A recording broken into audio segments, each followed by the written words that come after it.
Татарстанский нефтегазохимический форум объявляется открытым. С символичного нажатия кнопки начался Международный нефтегазохимический форум. Передовые разработки на специальной выставке представили 150 компаний из России и зарубежья. Стенды внимательно изучил Рустам Минниханов. Татарстан – нефтехимический регион страны, поэтому форум ежегодно проходит в Казани, а представленные разработки привлекают сотни участников со всего мира. В бутылке находится небольшая концентрация метана.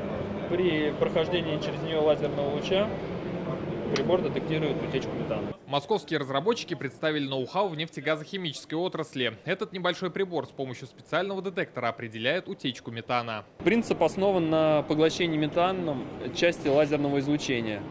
По степени поглощения мы определяем, какая концентрация метана находится на пути следования лазерного луча. На церемонии открытия Рустам Минниханов поблагодарил участников форума за внимание к данной площадке и подчеркнул, ситуация с пандемией показала высокую востребованность проведения таких офлайн-встреч. Более 150 компаний принимает участие, а будет много интересных тем, которые связаны с новыми вызовами.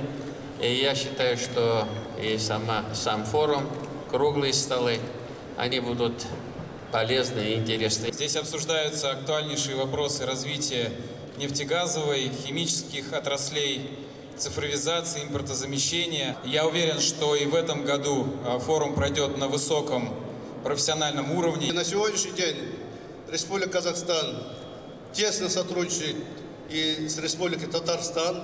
У нас есть не только договоренности, но уже определились границы сотрудничества. Удачная, плодотворная работа в рамках Татарстанского нефтегазохимического форума.